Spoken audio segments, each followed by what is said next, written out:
right, you guys, podcast time. Choose quieter. Fucking podcasting right now. Chew quieter. And now, to the podcast studio. All right, we're back with Chew Quieter, and today we have a special guest. His name is Bill Schultz out of Washington. You're in the Tacoma area or Lakewood? Oh, shoot. No, I'm way up north. I'm almost in Canada. I'm in Arlington. Oh, so you're a hoser. I'm a hoser. Hey? So how's it been, man? It's been a while since we've talked. Yeah, it's been really good.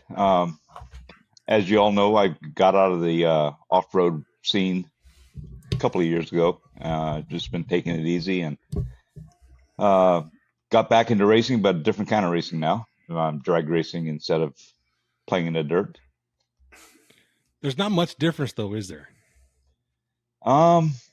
I thought there would be, but you're right. The only difference is instead of cleaning off mud and dirt and rocks off the cars, I'm cleaning rubber and just regular grime off the track. So little marbles and stuff. Marbles, yeah. And I'm sure it costs a little more to do that type of racing than off-road. No, not at all. Really? Way cheaper. Really? Yeah. Overall, like day to day on the track, weekly at the track. I mean, how often? I'm talking about overall for the year, not like building the vehicle or everything. Like throughout the year, it has to be more to drag race on a weekly basis. Yeah. So I have a 12 race season in drag racing, and 10 of the 12 are local. So that in itself cuts costs substantial. I mean, it's huge, right? Whereas off-road, everything was out of state. We had no races in Washington State, so we were traveling. Always travel. Yep. So talk about Brawler Fab a little bit. What's going on with that? Brawler Fab. I started Brawler Fab back in, I want to say October, November of 21. And Brawler Fab has always been a part of my race program. We built and race all of our Jeeps and stuff off-road, and that was always Brawler Fab that was doing that work. And it was never really an official business or even a shop for that matter. It was just something that we called our shop. And so Brawler Fab, when I got out of racing off-road, I bought a TRX. I figured, I want something that was kind of off-road, but, something that I could drive fast when I wanted. And the TRX fit the bill, so I special ordered one. When it finally arrived, started looking online for some accessories for it, and of course, nobody made anything for the truck. So I had to go ahead and start making stuff for the truck myself, and fortunately, we still had all of the tools and equipment that we had from building race cars to go and start designing and building stuff for the truck. So that's kind of how it started. I posted a few pictures online, and other TRX owners who had also been looking for accessories for their trucks reached out and said, "Hey, where'd you get that? I want one." And so I made a couple of duplicate parts, and for individuals that asked, and it just kind of took off from there. And then I realized, maybe there's a business there somewhere. So you just kind of stumbled upon something, and now you have two jobs. Now I have two jobs. Trying to get out of one of them, but I don't know. We'll see. Is the main bread and butter close to retirement? The goal was never to really get the business to a point where I could live off of the business and retire from my real job. It was always just a hobby, just something to do on the side, keep me occupied. That was before I started drag racing, so I had nothing to do. I'd go to work, I'd come home, and there was just really nothing for me to do. And I'm used to being out in the shop working on something all the time. And so when the business started picking up, it was a good outlet for me. It kept me off the couch and in front of the TV, and I was in the shop again and doing stuff that I enjoy. And then it became really busy and turned into work. And then, of course, no one wants to work. So then you kind of do a night out doing it. No. I'm gonna go play with race cars instead. I leave it alone. Yeah. So we only sell parts for TRXs currently, and because of that, the market's pretty limited. And I think especially last year of TRX coming out, is kind of giving it a dead end. Yeah, exactly. And we've captured a good percentage of the market, being the only ones that really made any products for the truck early on. So the people that are going to spend the money and bolt stuff onto their truck, they've already done that. So we're kind of running out of customers at this point, which is good. It gave me a break, bought me some time to build what I'm sitting next to, my drag car. And but then there's always more out there. So looking at starting parts for other vehicles. We've got a Raptor that we've already started making prototype parts for. I've got a full size, well, not full size, but I guess 3/4 ton, 1 ton Ram, a new Super Duty that we're also making parts for. So in the next couple of 2-3 months, we should have some product for more of the market. So you're saying there's no parts available for my baby Tacoma then? I did not say that. There's always parts available, and we've actually made parts for one-off parts for individuals that had vehicles that they couldn't find what they really wanted, and so we've got experience dabbling with other brands, and we're always open to expanding. Again, I'm trying to keep this as a hobby. But I've got people that I'm working with that want it to grow into something more. So we'll keep going. What's the one thing that translates the most from off-road to the straight track? Great question. Depletion of the wallet. Yeah, depletion of the wallet. Sponsored by Visa. Probably costs. Everything costs. When you want to have fun, you got to spend money, and so costs for sure. Teamwork. You got to have a team. Trying to go out to the track and race by yourself is no fun, and you're not going to be very good at it, regardless of how good your equipment is. So teamwork, costs, obviously, and if you have the support. If you have a network of companies that are willing to support you, that always helps. So we'll get back to the racing in a minute, but I got another question for you. Okay. Do you know about the Dickel? I don't. Okay. Am I in trouble? No. I just found out about the Dickel myself, and wait, you've been playing with the Dickel since you were like 11. Come on. So this past week, I've been on antibiotics and other medications, so I have been able to drink. So, now that I'm able to, I'm going to talk about this Dickel a little bit. Okay. And maybe we can get you involved in some of this also. So, it's basically it's not a Tennessee whiskey. It's a bourbon. Okay. And it's made just south of me in Tullahoma, Tennessee. By the way, they are not a sponsor. Okay. But if George Dickel Distillery wants to call and give us some bottles, I'd be more than happy to take them. But I'm spreading the word because it's fantastic bourbon. It is. Nice. It is really good. It is really good. A couple years, or a year and a half ago, I was in Nashville. That was one of the stops I made when I went to Uncle Nearest. I did an Uncle Nearest and Dickel, and definitely impressed with their offering. Very cool. I'll have Are you to a try whiskey it. man? I'm not. I don't even drink. I used to drink a lot of beer, and probably 12, 15 years ago, I decided, I've had enough. So I'll drink on occasion. I'll have, 1 or 2 beers at a party or something. Every now and then I get talked into doing a shot, but I'm not much of a drinker. I'll try it though. The I'm gonna Diggle. guess it's not. I'm gonna He's not guess it's against too it. hard He just to talk doesn't do into it. Yeah. All right, now let's get back to the car. Talk Okay. about the car that's behind you a little bit. How did you land on that car? What car is it? It's And go ahead. Go ahead. No, go ahead. No, I was going to say, what's one of the biggest things that you've done to it since you've took ownership of it? Well, pretty much everything. So I got the car, picked up the car on the 2nd of March last year. And for about 6 months prior to buying this car, I had started my search, and my goal was to build a car and kind of dedicate the build to my late father.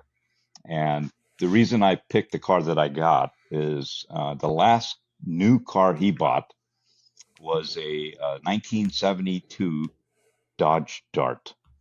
It was a Dart Swinger, as a matter of fact. And so I started looking for a 1972 Dart Swinger to build. And of course, 6 months of looking, I couldn't find anything that wasn't either completely rusted out or they wanted way too much money for. And the Dart, as well as the car that I have here, which is a Plymouth Duster, is it's a Mopar A body. And so since I couldn't find a Dart that I was looking for, I decided, okay, I'm going to broaden my search to just any A body, early 70s A body. And kind of stumbled across this one. It's a 73 Plymouth Duster. It was sitting in my friend's shop down south for about 6 years. And the previous owner had dropped it off at my friend's shop, and he was going to do a bunch of work to it for him. And then the guy got sick and eventually passed away. So the car just sat. It was all original, had a slant six in it, and just really in sad shape. But it was a perfect car for me because I was going to cut it up and build a race car anyways. And so a friend of mine told me about the car. I reached out to the guy who had it, friend of a friend. And long story short, agreed to buy it. Drove down, picked it up, brought it home. And on March 4th, which was my father's birthday, was day one of the build. And initially, the idea was I was going to take 20 days, all on a weekend, go to my normal 9-to-5 job, which really actually is 6 to whenever. Yeah.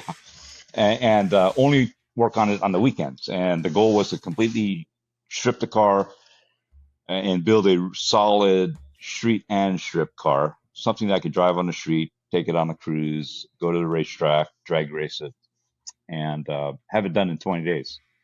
And I started documenting the build. So day one was on his birthday, completely stripped it. Every wire, every fuel line, brake lines, everything, engine, trans, the entire interior, gutted the car, sitting bare chassis and body on jack stands after day one, and started ordering a bunch of parts. And long story short, got to about day 14, and the car was probably 80% done at that point, but I was waiting on some engine parts, and so we couldn't get the engine built. And so I kind of hit a dead end and stopped working on the car for a few months until the parts showed up. In the meantime, I started tinkering and changing things on the car, and it went from being a street and strip car to a full-blown race car. So that 2 to 3 month delay in parts totally changed my build plan. And so everything I had done to the car at that point, I had full interior in the car, all came back out. Threw in a cage. We fabricated and welded in the cage. Pulled the rear end out that I had built for the car. Went with something totally different.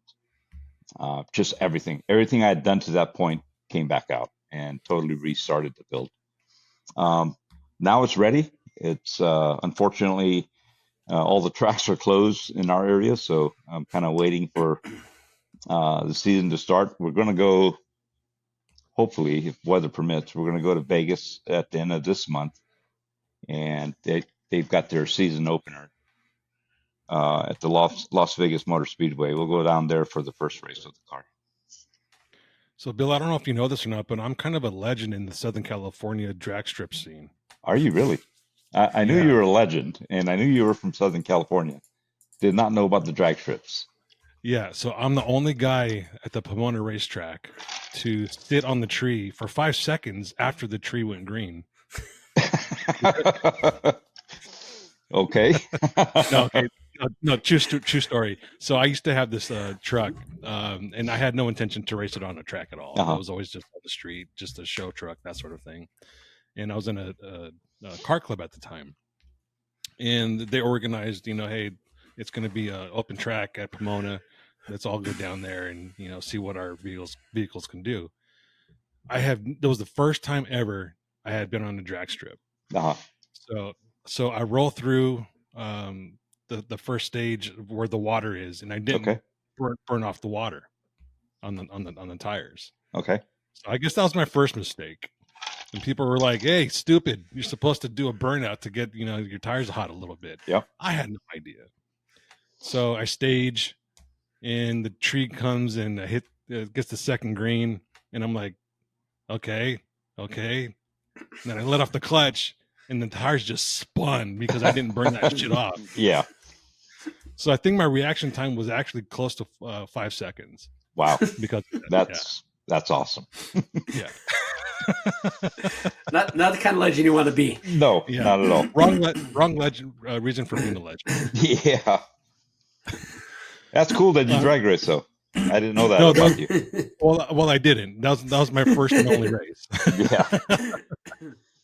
But after that, I did fix up the truck a little bit, and it was more of a street racer than a drag strip racer. So I did a lot of more street racing after that. I kind of, I threw in some. It was a Toyota. It was a '94 Toyota short bed. It was the 22 RE engine. Uh-huh.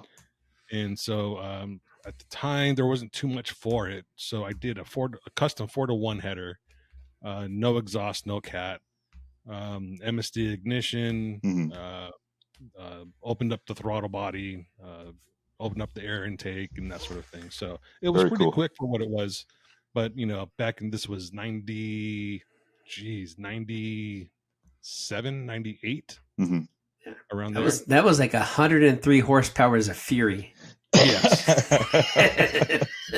And loud because there was no exhaust. So so I used to cruise Whittier Boulevard in that thing, and I got pulled over all the time just because it was so loud. Yeah.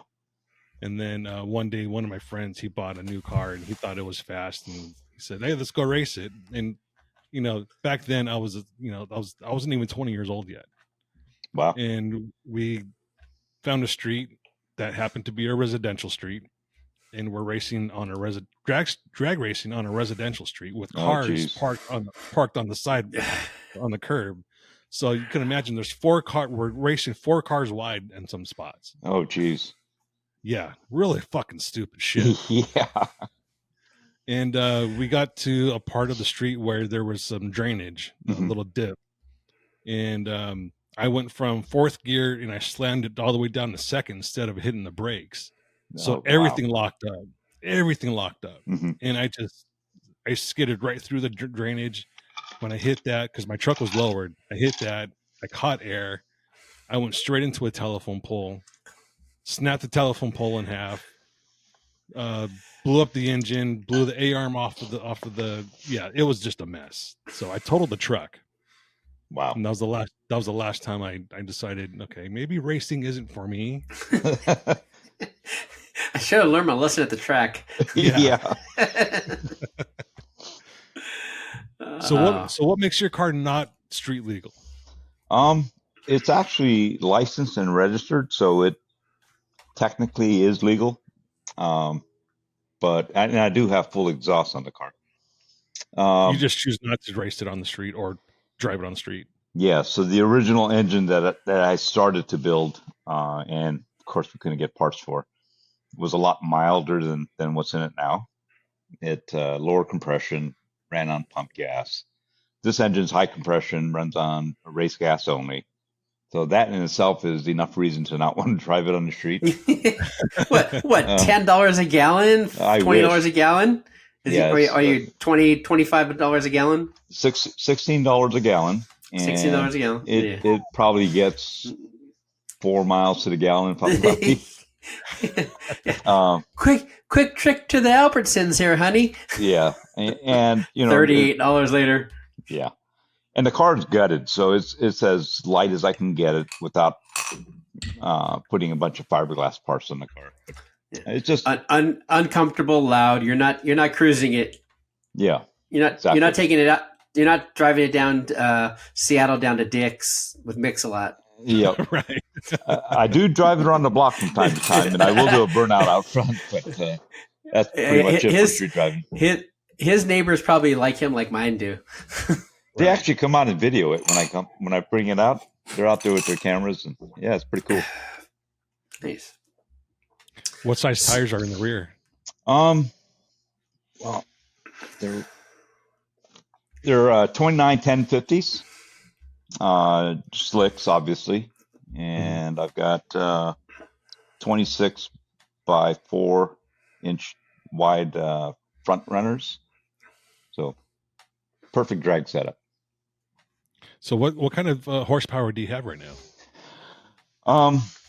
The engine was built to have around 600 at the crank. It's naturally aspirated, no power adders, no nitrous. It's a small block Mopar.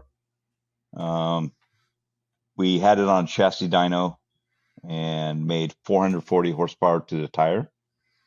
But that's kind of deceiving because it's got a 5800 salt converter. So we're on the converter pretty much the whole hit on the dyno. And whenever you've got a converter that has that's that loose, it's really hard to get a true reading on a chassis dyno. So it's probably making close to 600 to the crank. And the racing that you're doing, is it a league or what's going on there? It's a race series. So I'll be running in some NHRA events as well as the local race series. We've got a car club challenge, which we race Mopars against GMs against Fords. So it's a 3-team series basically. And then I also run in the pro class, which is a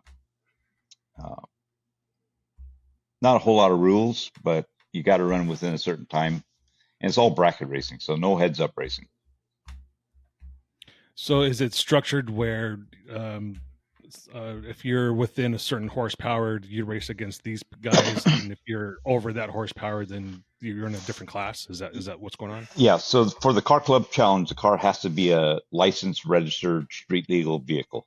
So that's part of the reason why this is technically street legal, because I do race in a class that requires it.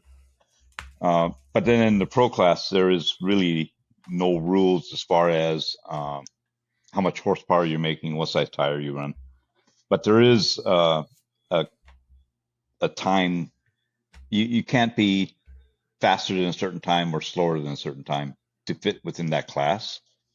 And then bracket racing is basically handicap racing. If you watch drag racing, sometimes you'll see a car leave, and then a second or two later the next car will leave, and the lights are staggered. So let's say, for example, I have a dial in of 10 seconds, 10-0, and the guy I'm racing has a dial in of 11.5. His lights are going to start 1.5 seconds before mine do, and then the idea is he's going to leave with the best reaction time that he can on his set of lights. I'll do the same on mine. And theoretically, we should cross the finish line together, side by side. If you go quicker than your dial in, then you automatically lose.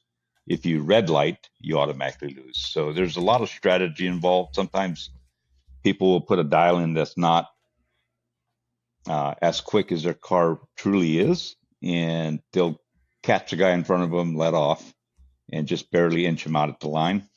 So there's just all kinds of ways that you can do well in bracket racing, but it's fun because it's not heads up, and there's strategy involved. Heads up, if you have a lot of money, you're probably going to do pretty good. Bracket racing, you can take pretty much any car, put a dial in on it, and if you run that number consistently and you're good at cutting a good reaction time on the light, you're going to do well. Mm-hmm. So, watching a lot of these shows on Discovery, like Street Outlaws, Yeah, they have a similar type of format where there's, I think they have. Well, it's not exactly a tree, but they do start a little bit ahead. yeah.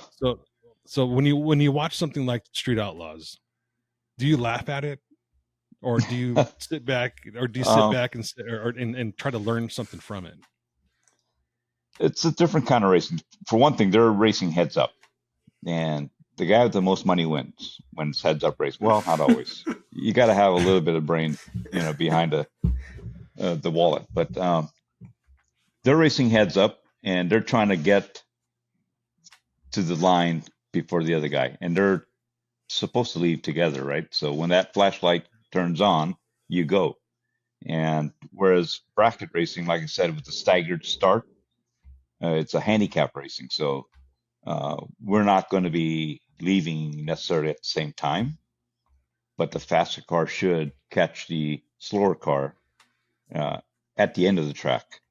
So it's to me, that type of racing is more enjoyable because, like I said, there's more strategy involved, as well as knowing your car, tuning your car to be consistent and not just being as fast as it can always be, right? Mm-hmm. So one thing I've seen lately are these videos of guys at the track, and they're losing their shoes. Yeah. Yeah. Is that the difference between a no prep track and a prep track? That is one indication of a track that has good prep, yes. Or the guy just didn't tie his shoe. It's just, the track is really sticky. The prep that's involved in getting a good racetrack prepared for high horsepower cars, you can lose your shoe. Mm-hmm. No prep is just that. There's no prep at all. You're racing on bare asphalt, like on a street. So do they scrape the track of rubber? Yeah. So a no prep race could mean, if you're racing at a track, it could mean that they just didn't prep it for the weekend. So I mean, when you see, like for example, on TV, Street Outlaws, right? When they're at a no prep event, and that track is black all the way at the start line, halfway down the track, that's rubber. So they might not have prepped it for the weekend, but there's definitely something on the track, right? Versus a raw asphalt street where you're not going to have that patch of rubber already laid down. And that's basically a part of the prepping of the track, is lay a surface of rubber on the asphalt. What kind of preparation do you go through to get ready for something like that? Because it's not exactly, there aren't really simulators built for that, right? So how do you practice for launches? There's a couple of different ways. I've drag raced for many years, even before I raced off road, and so the experience absolutely helps with knowing how to react to the Christmas tree or the lights. And there's other methods. I've got an app on my phone that I can practice reaction times. They make an app, or they make a training. A training aid to. Yeah, they have like little trees you can buy, and it basically it's a foot pedal, and it's just it'll go through, and it'll have different timing for the light, so you're not getting used to the tempo. Yep. That's why a lot of guys jump, is they're going off a reaction of tempo. Yep. They're believing the timing is supposed to be here, and then they hit, and then they red light, and they weren't even looking at the light. They were just in a cadence where they knew where timing was supposed to be. Yep. So part of your training as a drag race guy that sits in a seat is to play with the app, or play with the old school used to be just like a foot pedal, like a tar pedal. Yep. And then you had a tree that comes down, and that's how I remember training used to be for the old guys. Now we get apps. I don't use any training device because to me it doesn't help. For one thing, if your car has a trans brake, you're not leaving with your foot on the brake pedal. You're leaving off, releasing a button, right? So all of these training devices is just that. You're practicing how quickly you can release that button. My car is a foot brake car. I don't have trans brake. So I have my left foot on the brake, my right foot on the throttle, and I have to react to the lights at a certain time to get a good reaction time. So, and the other thing is every car is different, how the car reacts. Some cars react quicker than others. Some cars will actually have a delay to leaving versus the next car. So just getting to know the car, to me, is the best way to practice. And I have a routine. I leave at a certain point as the yellows are coming down. And if I'm early, if I red light, based on how much I red light by, I'll adjust when I leave. And if I'm late, I'll do the same. Is the cadence of the tree dictated by the person operating the tree, or is it always the same? It's always the same. It's either a 400 tree or a 500 tree. And some trees, you've got a full tree where all three yellows will go, and then you get your green. And then you've got a pro tree where all three yellows will light up, and then it goes green. So you just need to know what type of event you're racing and practice for that type of light. So you're still two-footing. You're not in an off-road vehicle, but you're still two-footing. I'm two-footing it off the line, yes. So there is still a little bit of familiarity with that. I mean, it doesn't exactly translate because you're not going up obstacles, but yeah, you're figuring out when to go instead of letting the torque take you up an obstacle. Yeah. Interesting. So, do you miss that you're not going to be at KOA? I do and I don't. King of Hammers, I mean. Sorry. Yeah, I do and I don't. I'm not much of a spectator. I don't like going to a race and watching. And if I'm not watching, but the prep. I mean, right now, I mean, just look around at your feed. All these race guys are last minute prep, last minute build, last minute everything to get ready to leave. I think JP's every day, all the weekend has been on the new JL truck for this year, and I'd see all these guys that are last minute, like that last minute rush. I mean, do you miss that? I miss the rush. I don't miss the work. Absolutely miss the time I spent with all of my buddies at the track, right? Just hanging out. I've raced in 4 King of the Hammers, and all 4 of them I spent to the last hour in the tent working on a race car before a race day. I've never been able to go and relax and enjoy the event as a spectator. And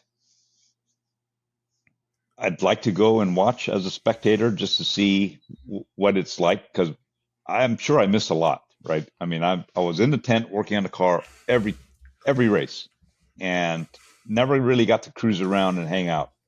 And so I might do that, just to experience it once, but no, I don't miss the work.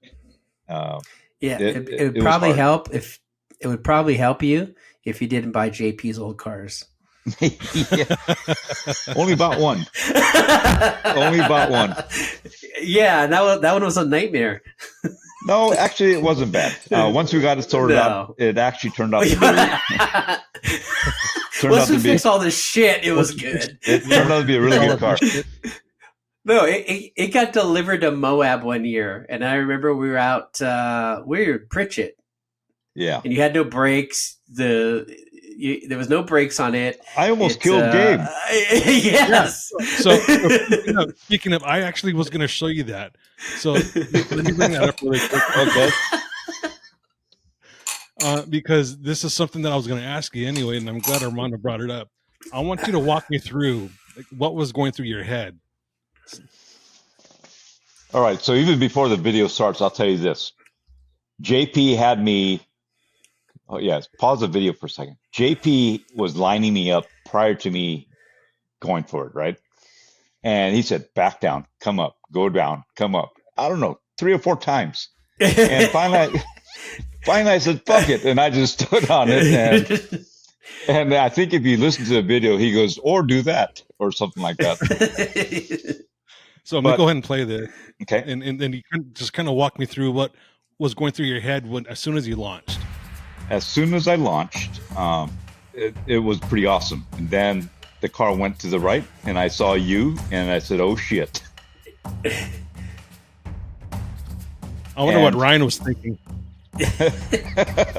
I think Ryan was laughing. No. Yeah, he just laughed the whole time. He does. He was laughing the whole time. and then CC running out of the way. Yep. One smart person in that video. Yeah.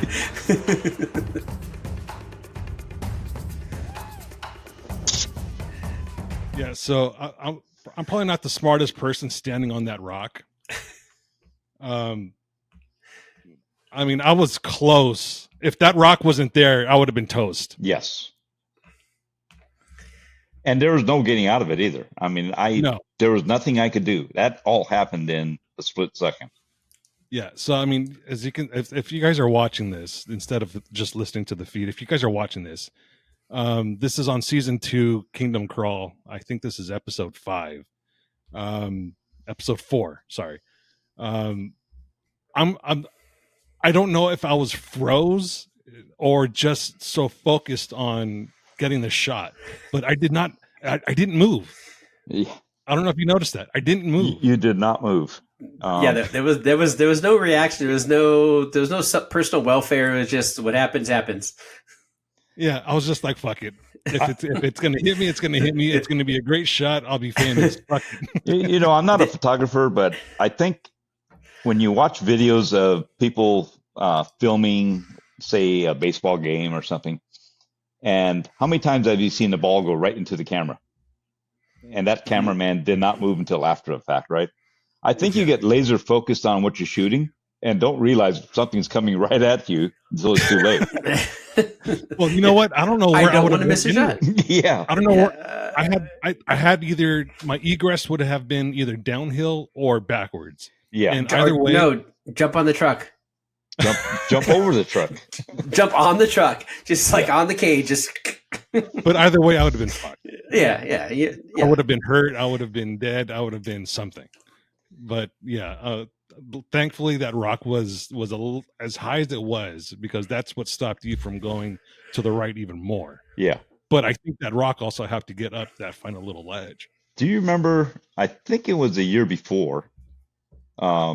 Same trail, but towards the beginning, I forget what that obstacle was called, but we're all going up this wall, and then this 4-door JK decides it's going to come tumbling down. You're at the bottom of the obstacle.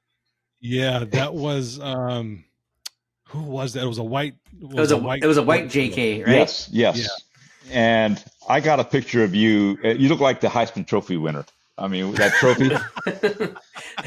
And instead of a football, you're carrying your camera, and you look like the Heisman Trophy. It was funnier than shit. Yeah. But so what happened was basically it was up. It wasn't Rocker Knocker, obviously. It was God, I can't remember the name of that obstacle now. Yeah, I can't either. But he was going up very steep incline, and he was just bouncing. Yep. And every bounce he kept getting closer to me, and towards the end of the bouncing, he was probably a good 5 feet from me. And I decided, okay, I need to get out of this fucking situation in a fucking hurry. Yeah. So I took a leap. I don't even know if I took a step. I just leaped off of the ledge, yep, which was probably 7 feet. And that was my safe zone. I said, fuck it, I'm going to jump. And he took another little jump towards me, and then he caught a ledge, and then it somehow rolled over to the other side. Yeah. And that's when he flopped. Yep. That was pretty crazy. I was the next car in line, so I had perfect view of the whole thing. And fortunately, I had my phone out, taking pictures, and Like I said, I caught that perfect shot of Gabe striking that Heisman Trophy pose. I think that's the year that I kind of made a name for myself, was the guy that will just stand in the fucking way until Who's that something bad dumbass?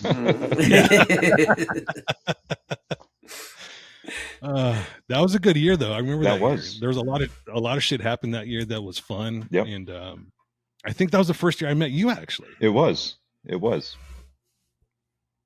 And Vince. Yes. How was Vince?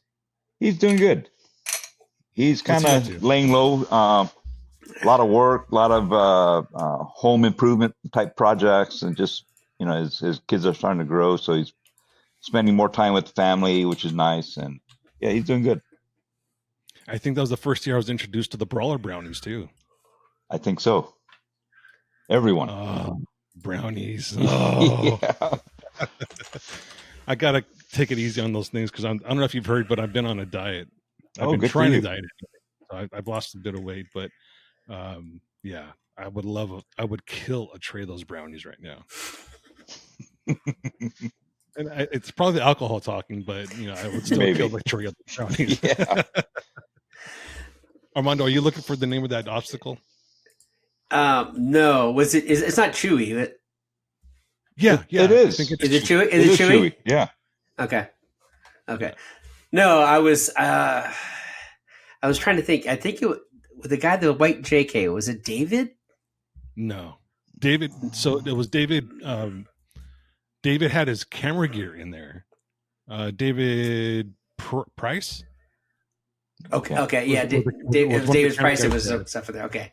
And Was he it his had buddy? Yeah. Okay. So David had his expensive camera gear in there, and it flopped, and that's when his camera gear came spilling out and broke most of it. Okay. Yeah. The person that was driving was out of Texas. Oh God, I could see his face. I know who he is. I just can't remember his name for some reason right now. Sorry, man. Yeah, I no, can't- that's I fine. can't remember. I didn't get to go on the trail that year because I had I think it was in a rental that year, and I wasn't allowed to go on Pritchett. I think I had other commitments that I had to go do for the company, and I wasn't allowed to go on Pritchett. Yeah. Yeah, that was a fun year. I think there was also a vehicle. There was a TJ, a stretched TJ that was trying to go up this other wall before we even got to Chewy. Mhm. And I was filming him because it was just straight, almost vertical, and he kept getting so close to getting up that thing. And there's no name for the obstacle from what I know. Wow. It's a buggy line, and it was just so much fun to watch him try to do it, because he had a suck down winch in the back, Mhm. and he just kept trying, and I was just, come on, man, you can do it, come on, you can do it. But he didn't. I think he self-preservation kicked in, and he just backed off of it. Yeah. I miss those days. I do too. That's when it was fun. That was before I started racing. Yeah. Before you got all retarded. Yeah. That first video, I was racing at that point, but the incident on Chewy, that was before I started racing. Yeah. So the video, that was the year that you picked up the race car from JP, right? Because Yes. it didn't even have the stickers on it. Yep. Yeah, it got delivered in Moab. In Moab. JP drove it out of the trailer, and then Bill took it home from there. Yep. I remember coming out of the trailer, get out of the way. It doesn't have any brakes. We don't know where it's going to go. Get out of the way. And JP's trailer was at the start of the town of Moab, and we were staying at a house outside of Moab on the other end of town. So I had to drive it all the way through town with no brakes. With no brakes. Talk Wait a about minute. sketchy. Is that the same year JP got a ticket in that? No, Was it the year before that? probably the year before, Okay. or when he first built it, probably. Do you remember hearing about that story? Uh-uh. So he was on the main street, and he got pulled over, Wow. in that in that buggy. And he That didn't race warn car. me. I think he had a fake New York license plate on it. So And did so- I. So did It's I. the same license plate. It is. Yeah. I wonder if it was the year before or the same year just before you took it over. Mhm. Yeah, Because probably the year I before. remember Because I I took, remember it didn't have the decals either. yeah, I took it. That was when he first built the car, before he took it to KOH, or maybe after. I can't remember. But I took the car right after they unloaded the trailer, so it wasn't that year. Man, Yeah, those so were the That- days. That's the one that Siemens put on its lid, right? I don't Or was it think the so. other car? It was the other car. It was the other car. It was the one before it. Yeah. It was put on its lid in a parking lot making a turn. Yeah, it wasn't this one. So I know in the summer you're probably in the thick of it with racing on the track, Yeah. and it's super hot. I've been on tracks where and I don't know why it always feels so much hotter on the track. Do you think there's more attrition doing that than it is racing hammers? No. There's nothing tougher than King of the Hammers. I've drag raced for many years before off-road. I've raced at many different tracks off-road, and there's nothing tougher than King of the Hammers. Just everything leading up to it, and then the actual race, nothing comes close. Would you rather finish because of a breakdown 30 minutes into hammers or 2 hours into hammers? Oh, absolutely 2 hours into the Hammers. Our first King of the Hammers race, we made it 3 miles. And so literally not even 10 minutes into the race, we were done. And that absolutely sucks. The second race, we made it 6 miles.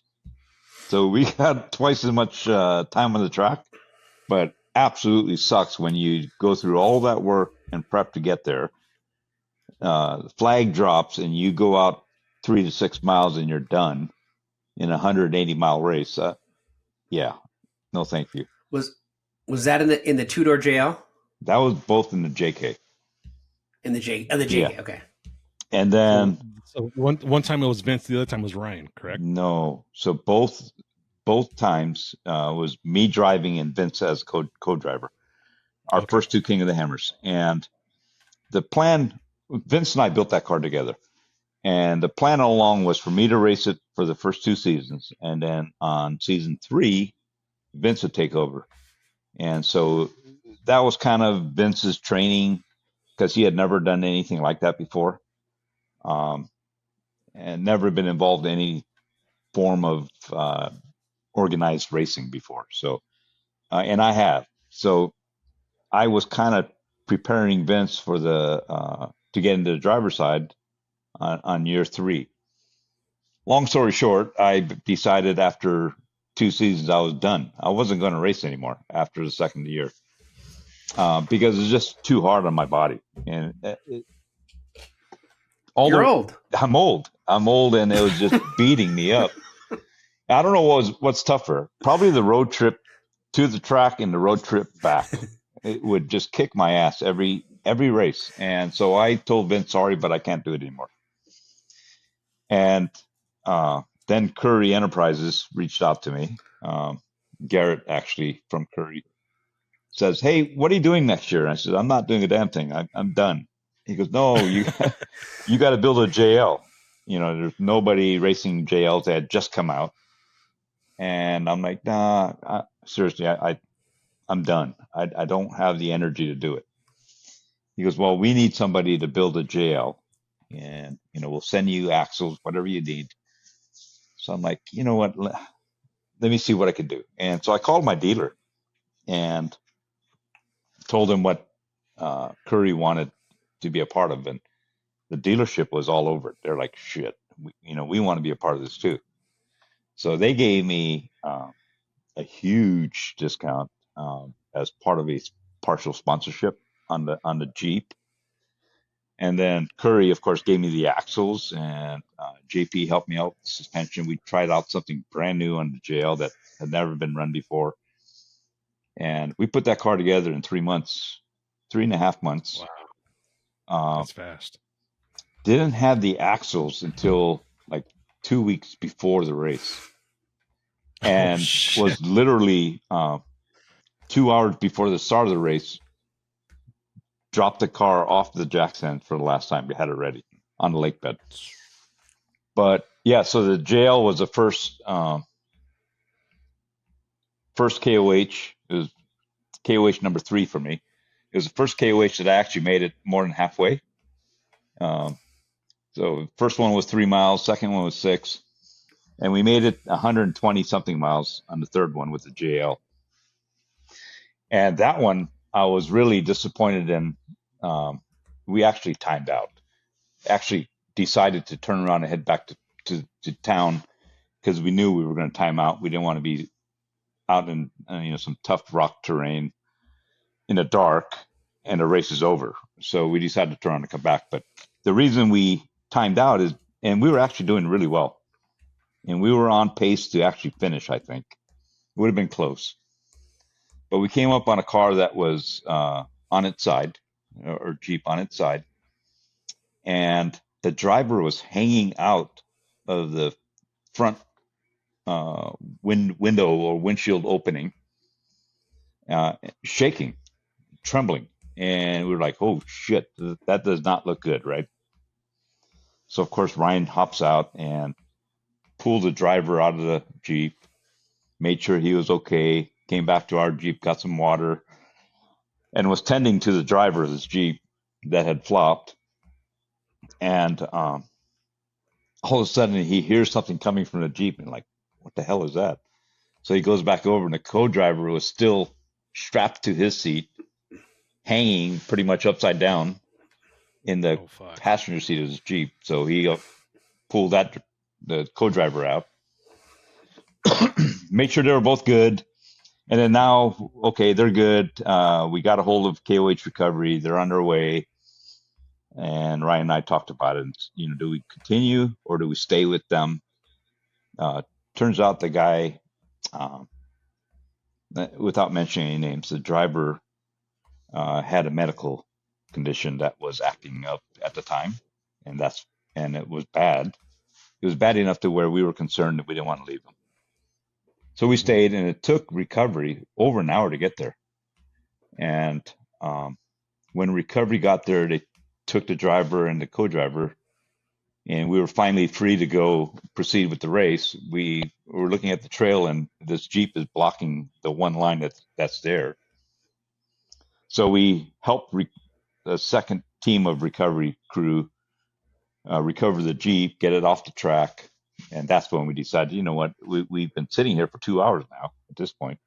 Let's just turn around and head back, which ended up being a good decision because there was a major traffic jam up ahead that we would have been stuck anyways. And but yeah, going 120 miles and not finishing was a hell of a lot more fun than 3 or 6 miles.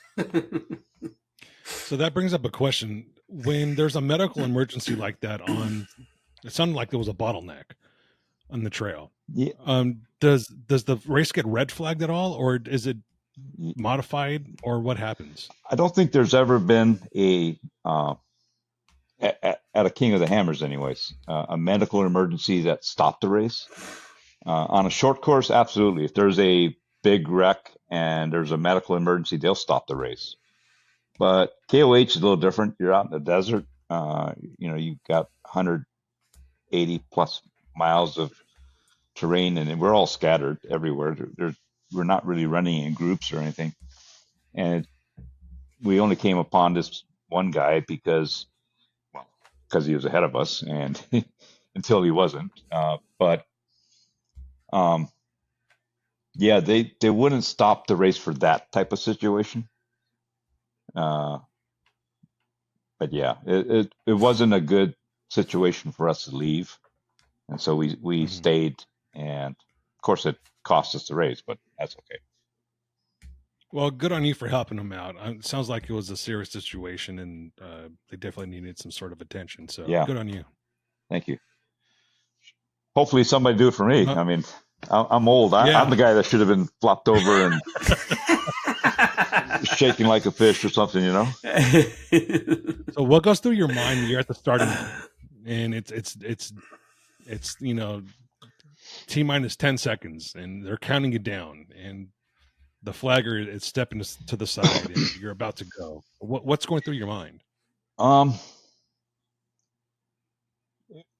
The first two in the JK, it sucked because we're in a stock class, so we're behind, I don't know, 100 to 150 other racers, right? Everyone else starts before us. Stock class starts in the back. Maybe it's not that many cars, 80 cars. And so we're sitting in Hammertown, and we're winding through Hammertown. And as they send cars out, we slowly inch forward. And it's 30 degrees. We're freezing, right? We're shaking, freezing. You're nervous, and so you're probably trembling already. Then it's freezing, so we're trembling. And it's taking forever, so we're like getting really anxious. And by the time we get to the start line, you're exhausted. It feels like you've been working out for an hour and a half. And at that point, the adrenaline takes over. You're not shaking anymore. You're just like, you're pissed off. Hurry up, let's get this thing going, right? And that's how it was the first 2 years. In the JL, it was different. We made sure to keep the heater functioning in the Jeep. So while everybody else is trembling, shaking in their socks in their race cars, we're sitting in the JL with the heater full blast. It's freaking awesome. Stereo going. I mean, we're totally forgot we're waiting to start a race, right? It was really relaxing and kind of caught us off guard when it was actually time to start because we were so relaxed. And yeah, that was way better. Do you have any sort of thoughts in your mind like, okay, this is the one we're gonna finish. We're gonna do it in time. We're gonna finish. Does that cross your mind at all, or do you just think, okay, let's just not break? Yeah. So what's going on there? In the JL, we had no idea what to expect because that was the first time we ever drove the car. We had finished it on the lake bed. We actually thought we had it finished the day before. We missed qualifying because the car wasn't ready.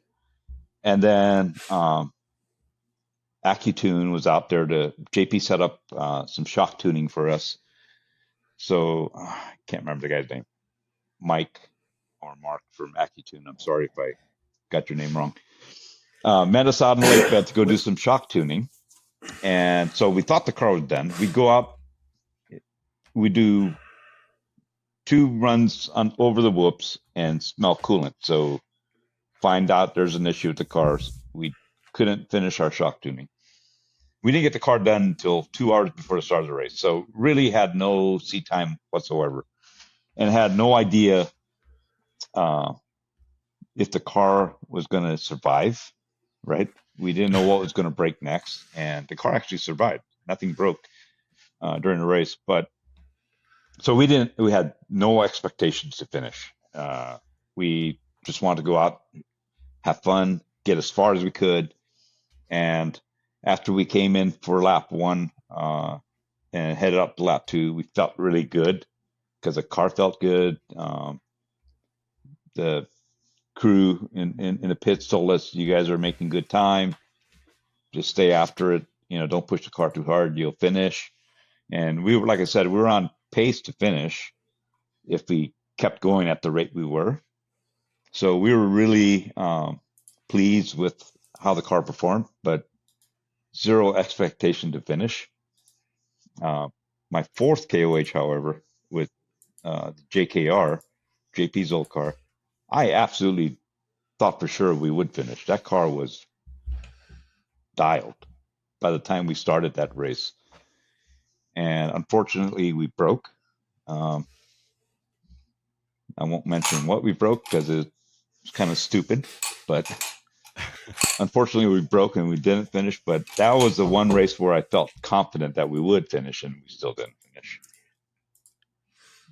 Is that when Vince is thinking to himself, shit, I got to hike this entire fucking time? No. So Vince was actually, when I raced a JL, Vince raced a JK for the first time. Oh. And then the following year, when I raced a JKR, Vince had hurt his elbow golfing, I think. What? Yeah, to a point where, I mean, his elbow was bigger than his leg. And it was bad. And so he shouldn't have even been on the lake bed. But he came down and he had one of our crew members drive for him. So, yeah, Vince didn't drive that year. Who was the driver that year? That was Andrew. Andrew Allen. He's actually my fabricator for Brawler Fab. And he has been with us from day one, building the JK and the JL and the JKR and everything else. He's helping with this car as well. Nice. Just one of the crew members that's been part of our group for forever. Vince had him drive the car. So who was his co-dog then? If you were limited on co-drivers and drivers. Yeah, so Andrew co-drove with Vince the year before. And then that year, since Andrew drove, we had another member of our team, Ryan. Not the same Ryan that you know. Co-drive for Andrew. Man. So since you're on the subject, go ahead and throw out everyone, shout out your entire squad there.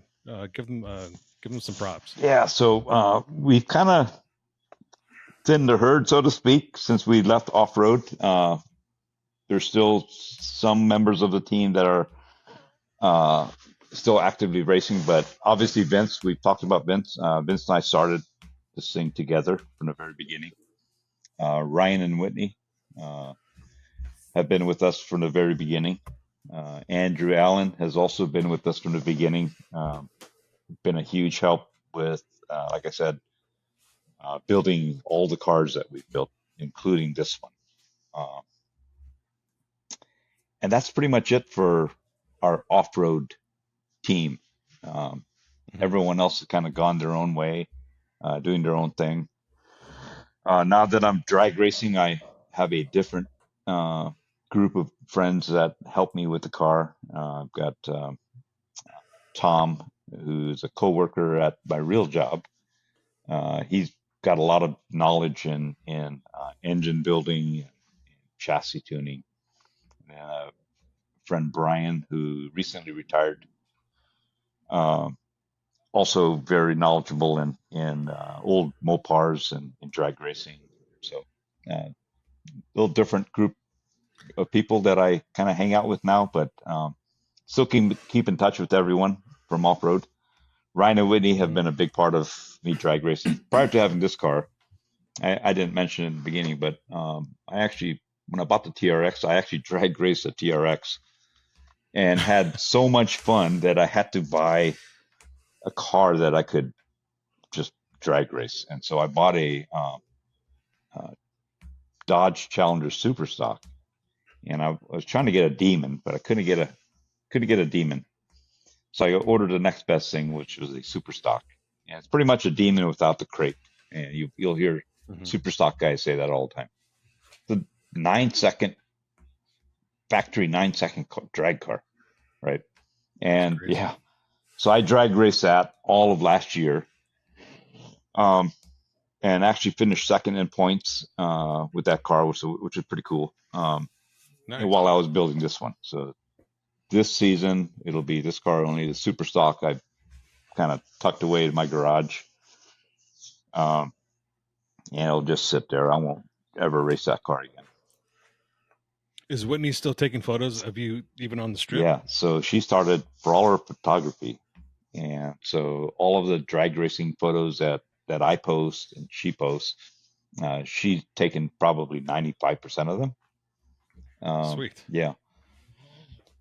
And then of course we got. So not only does she make Not only does she make killer brownies, she Brawler takes killer brownies. photos. Brawler brownies. Brawler brownies. Brawler photography. Brawler Fab. And now we're Brawler Fab Motorsports. By the way, Whitney, if you're listening to this, I won't be mad if you send me some brownies. But Armando will if you don't send him some. Well, I was not going to say anything, but I mean, I've actually never had the privilege of a brawler brownie. What? Never had one. That's hard to believe. I was promised, and I think it was me. My schedule, my timing, my place in certain places never. I just magically pop up and magically don't show up. So Well, I never actually. Unless you're there when the Tupperware is busted out with the brownies. If you're not there, you're not going to get any because they go so quick. Yeah.